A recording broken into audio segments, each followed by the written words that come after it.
우리 지역의 뉴스 속 뉴스를 전해드리는 뉴스인 뉴스 인터넷 신문입니다. D2뉴스24의 류호진 대표 전화 연결합니다. 안녕하세요. 네, 안녕하세요.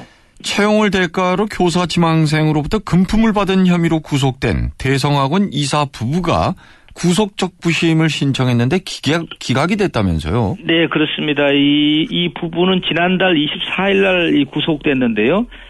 구속되면서 이 변호인을 통해서 이 검찰 수사가 적법 절차를 거치지 않았다 하면서 이 구속적부심 신청을 했는데 어제 대전지법 제형사 4부 재판부는 이 신청을 받아들일 이유가 없다 하면서 기각 결정을 내렸습니다. 받아들여지지 않으면 그럼 구속 상태에서 재판이 진행된다는 거죠? 네, 그렇습니다. 이 구속적부심이라는 것은 구속영장이 이 법률에 위배되거나 또는 특별한 사정 변경이 있어서 구속을 계속할 이유가 없다고 생각될 때 이 법원에서 이제 구속 상태가 적절한지 심사를 요청하는 제도인데요. 이 신청이 받아들여지지 않음에 따라서 이 안 씨 부부는 구속된 상태에서 이 검찰 수사와 이 재판을 받게 되겠습니다. 당시 이 구속될 때 그 영장 실질 심사를 담당한 이 판사는 이렇게 얘기를 했는데요. 범죄 혐의가 소명되고 사안이 중대하다. 그리고 도주 및 증거 인멸 우려가 있다면서 구속영장을 발부했었습니다. 과학벨트 조성 사업과 관련해서 토지 보상 문제가 걸림돌이었는데 보상에 대한 합의가 이루어졌다고요? 네, 그렇습니다. 사실 이 대형 사업을 하다 보면은요, 늘 이 사업 지체를 불러오는 게 이 토지 보상 문제인데, 이 매입 부분이 이 정리가 되면서 이 과학 비즈니스 벨트 사업이 좀 청신호가 켜졌다 하겠습니다. LH하고 이 토지 소유주들로 구성된 보상 대책위가 지난달 말에 이 토지 평가 기준 시점에 대해서 합의를 했는데요. 대책위 측은 초기에는 이제 2014년 1월 1일자 표준 공시지가를 보상의 평가 기준으로 해달라 이렇게 요구를 했고요. LH는 이 사업에 공고되는 시점, 그러니까 고시일하고 가까운 2009년도 이 공시지가를 기준으로 하겠다 했는데 결국은 토지주들이 LH 측의 논리를 따르기로 해서 합의가 이루어졌다고 합니다. 네. 다만 이제 세종시 건설을 통한 어떤 지가 상승 같은 경우 외부 요인은 최대한 토지 감정에 반영키로 했는데요. 이렇게 합의가 되면서 조만간에 이제 둥곡 신동지구에 대한 감정평가 일이 진행이 되면은 이르면 9월부터는 이 보상이 이루어질 것으로 예상이 됩니다. 미래창조과학부도 첨단 기업과 연구소 유치 활동에 본격 나섰다면서요? 네, 그렇습니다. 그동안에는 이 참여기관들이 각자 해오던 유치 활동을 앞으로는 미래부하고 대전시, 여기에 이제 LH 또 특구진흥재단 또 기초과학연구원 이런 관련 단체들로 이 유치단을 구성을 해서요.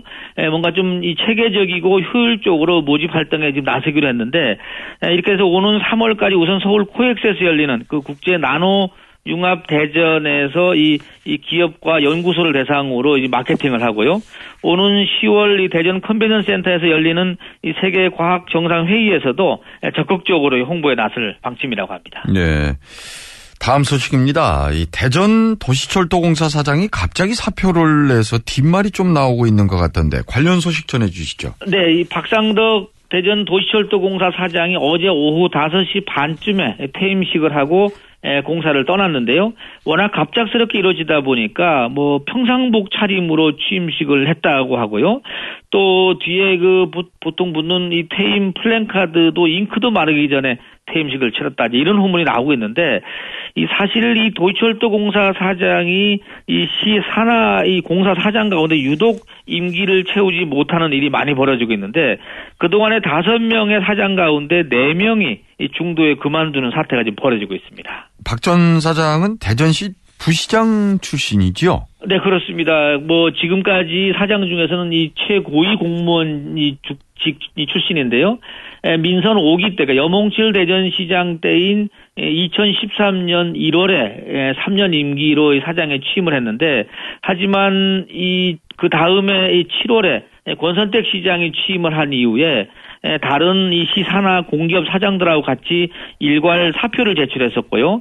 여기에서 이제 사표가 반려가 됐는데 당시 박 사장은 올해 6월 말까지 임기를 보장받은 것으로 지금 알려지고 있습니다. 하지만 이 박 사장이 지난달 초에 내부 어떤 현안 해결을 위해서 7월 중순까지 좀 하겠다고 의사를 밝혔는데 이게 받아들이지 않아서 결국은 어제 쫓겨나듯이 퇴임을 하게 됐다 이렇게 나오고 있습니다. 근데 공사사장이 이렇게 자주 바뀌게 되면 안정적인 경영에 좀 어려움이 있지 않겠느냐 이런 우려가 어제 오늘의 일도 아니고요. 네, 사실 그렇습니다. 이 도시철도공사가 민선 3기, 그러니까 2005년도에 출범을 했는데요.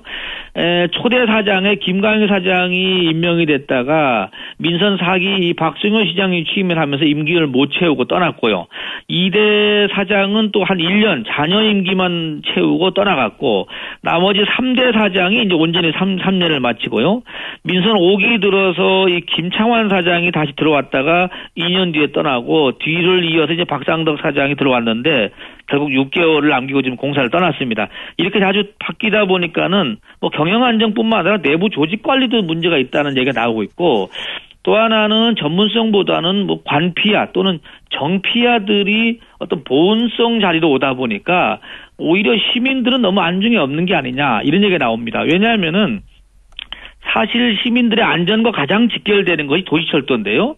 잠시 왔다 거쳐가는 자리가 되다 보니까 과연 이런 부분을 제대로 챙기겠느냐 이런 지적이 지금 나오고 있는 게 사실입니다. 그리고 메르스 환자가 닷새 만에 다시 발생했는데 대전에서는 메르스 슈퍼 전파 환자가 어제 퇴원을 했죠. 네, 사실 뭐 전국적으로는 닷새째 안 나오다가 지금 오늘 아침에 지금 환자가 하나 나와서 다시 지금 걱정을 주고 있는데요. 우선 대전에서는 이 16번 환자, 사실 대전 지역에 어떻게 보면 슈퍼 전파자라고 할 수 있는데 16번 환자가 완치 판정을 받고 지난달 말에 퇴원을 했습니다. 이 환자는 이 평택 성모병원에서 1번 환자하고 접촉을 하고 나서 이제 확진 판정을 받았는데요. 한 달간 치료를 받아서 두 차례 메르스 검사에서 모두 음성이 나와서 퇴원을 했다고 합니다. 근데 이분이 퇴원하기 전까지는 자신이 슈퍼 전파자라는 사실을 몰랐다고 하는데 나중에 이 사실을 알게 돼서 상당히 괴로웠다. 이런 얘기도 오늘 아침에 좀 보도가 되고 있습니다. 네, 오늘 소식 잘 들었습니다. 네, 감사합니다. 디투뉴스 24의 류호진 대표였습니다.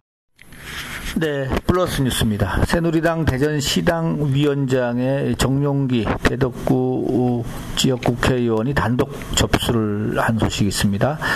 대전고등학교가 이 국제고, 그러니까 이 지금 변경 추진 중인데 이 교명을 아무래도 대전국제고라는 교명을 쓸 것으로 보입니다. 여기에 대해서 지금 강하게 반발하고 있다는 소식도 있네요. 김미경 계룡시 의원이 미국 가서 이 하원에서 독도 연설했다. 이게 지금 보도가 돼서 한동안 논란이 됐었는데요. 그 독도 연설은 거짓말이었다. 이렇게 어제 고백을 했다고 합니다. 참 그러네요. 충남도 보건환경연구원장에 이재중 씨가 취임을 했습니다. 그리고 요즘 충남대 총장 이 선거를 지금 앞두고 뭐 추천위원회가 지금 구성되는가 본데요. 오늘 무슨 개정안이 발표가 된다고 합니다. 지역사회에 지금 주목을 받고 있는 부분이기도 하죠. 한라 비스테온 공조 신임 사장에 이인영 씨가 선임됐다는 소식도 있습니다. 김종환 한국외식산업 대전 충남 세종 광역지회장에 취임했다. 이분은 MBC에서 오랫동안 근무를 한 분이죠. 보도국장까지 지낸 걸로 알고 있습니다. 임용한 대전지방기상청장이 취임했네요. 전국 뉴스로는 연평해전 영화 관객이 200만을 돌파했다 하는데 가장 빠른 흥행 속도를 기록하고 있답니다. 재밌는 거는 대부분의 관객이 20대가 많다는 얘기입니다.